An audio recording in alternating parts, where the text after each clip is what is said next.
Since I couldn't wait for the official Trench Crusade models, I printed this to test out my scheme. Initially keeping them separated from the base, so as I got to base coating I could reach every nook and cranny. And talking about base coating, a mix of basalt grey and grey green was used for the pants and gloves, while field blue was used for the rest of the uniform. I also painted the boots with the first brown I got my hands on.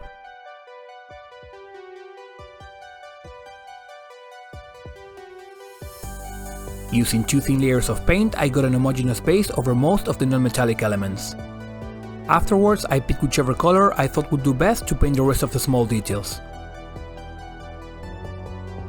For the metallic elements, I picked a color which wasn't either too bright or too dark, and for now base coated everything but the armor panels, which I plan to paint later in a rusty manner.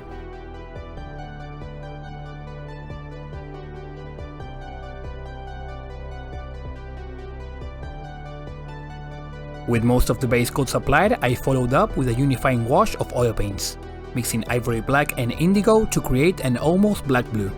With its higher surface tension, this oil wash would naturally pull on the recesses and provide me with very dark and defined shadows. It will take longer to dry, and while this can be sped up with a blow dryer, I rather apply my washes, take a break and continue working on them after the solvent has naturally evaporated. This can take from 30 minutes to an hour, depending on the thickness of your wash.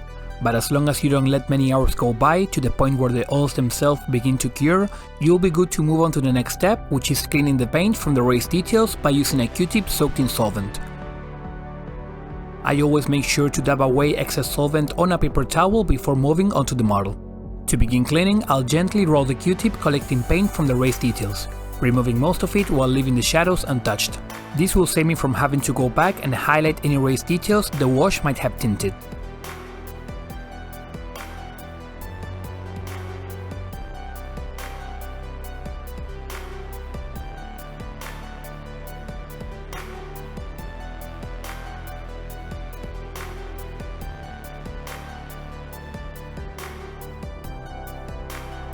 After leaving the models overnight, the sheen will disappear and we will be left with that characteristic look oil washes leave.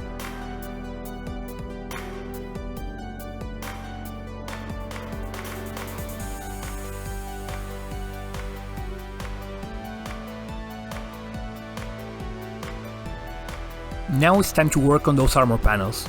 I'll begin by simply base coating them with the same metallic color as before.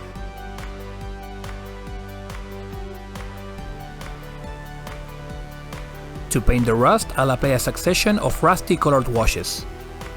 I know my metallic paint leaves somewhat of a glossy finish, so the first layer will have a harder time sticking to the surface. This first layer of brown will work both as a great starting point as well as to help the more reddish tones stick to the non-recessed areas.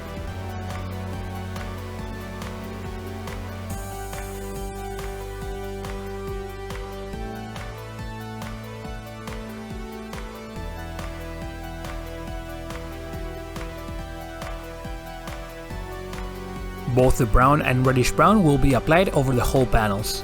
While it will mostly settle on the recesses, I still want some color on the flatter areas. In contrast to the previous 2:1 dilution, the reddish wash was diluted 3:1 since I know from experience it is more opaque. If you yourself are not sure about your colors, better apply 2 coats if necessary than one that's too dark, which may have you start again. The armor is already looking weathered, but it's still missing some orange. Less is more in this step, so I'll apply the orange in random patches here and there, as well as removing some excess wash from the brush so I have more control on where it lands, and it doesn't go running all over the place. I ended up diluting this color 3:1 like the reddish brown to be safe, but decided to apply a second layer as the orange was still missing a bit of punch.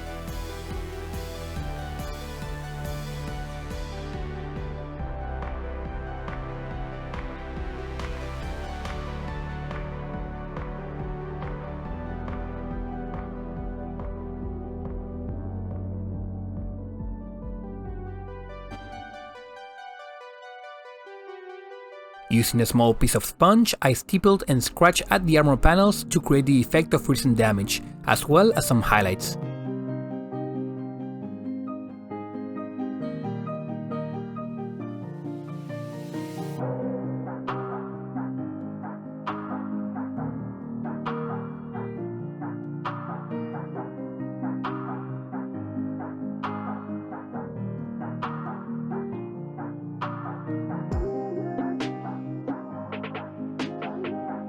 With the model painted, I coated the base on PVA glue, placed a basing bead of cracked concrete and coated the rest in dirt.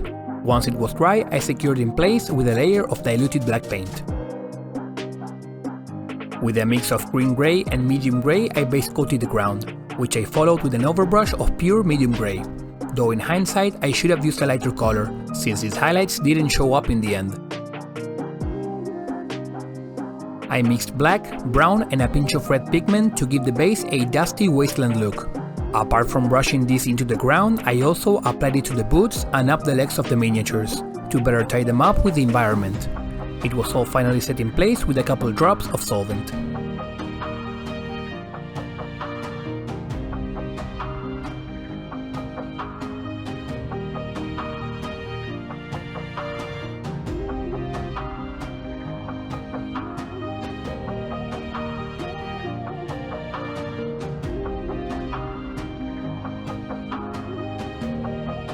Thank you for watching the video till the end. I hope you enjoyed it and maybe got 1 or 2 useful tips out of it. If you'd like to see more videos on Crusade in the future, give the video a like or let me know in the comments.